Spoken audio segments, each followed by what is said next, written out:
बीते 11 नवंबर को नीमच के हरवार फोफलिया के बीच सड़क हादसे में गंभीर रूप से घायल हुई रेखा सेन की आज मौत हो गई। जिला अस्पताल में पोस्टमार्टम के पश्चात परिजन रेखा सेन का शव लेकर कलेक्टर कार्यालय पहुंचे। यहां समाजजनों और परिजनों ने जिला कलेक्टर के नाम एक ज्ञापन सौंपा, जबकि पत्नी गंभीर रूप से घायल हो गई थी। बताते चले कि सड़क हादसे में रेखा सेन के पति कारूलाल सेन की पहले ही मौत हो गई थी। इस दुखद घटना के बाद ग्रामीण एकत्रित हुए और कलेक्ट्रेट पहुंचे, जहाँ एसडीएम संजीव साहू के सामने उन्होंने बच्चों की पीड़ा रखी। ग्रामीणों ने मांग की है कि हादसे में माता पिता दोनों की मौत के बाद बच्चों का जीवन यापन करना दूभर हो गया है।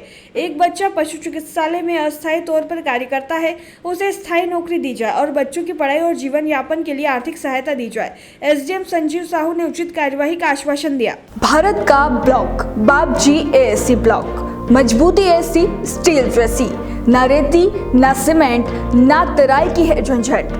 भारत का नंबर 1 ब्लॉक आईएसआई व आईएसओ मार्क से प्रमाणित भी है। एमपी राजस्थान का सबसे अत्याधुनिक प्लांट। अगर आप भी चाहते हैं बाबजी एएससी ब्लॉक मंगवाना तो आज ही संपर्क करें।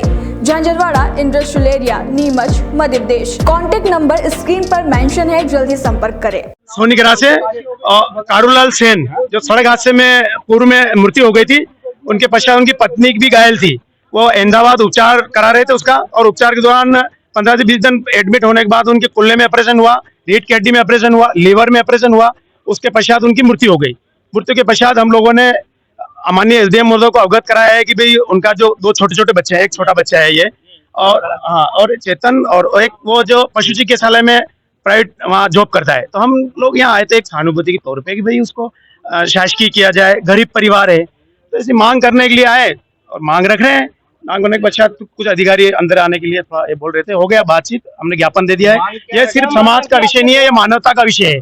कोई हमने मांग रखी है कि भाई जो वहाँ पशु चिकित्सालय में जो बालक अध्ययन कर रहा है उसको सरकारी नौकरी दी जाए, उसको स्थायी किया जाए, और छोटा बच्चा है ये, इसकी आर्थिक सहायता जाए। पढ़ाई के और भरण पोषण की सारी जिम्मेदारी प्रशासन की ओर से होनी चाहिए। कोई नहीं, दोनों बच्चे हैं, उनका परिवार कोई नहीं है। माता पिता का छाया उठ गया है। ऐसी स्थिति में अगर चमकाओगे धमकाओगे तो ये तो गलत है भैया।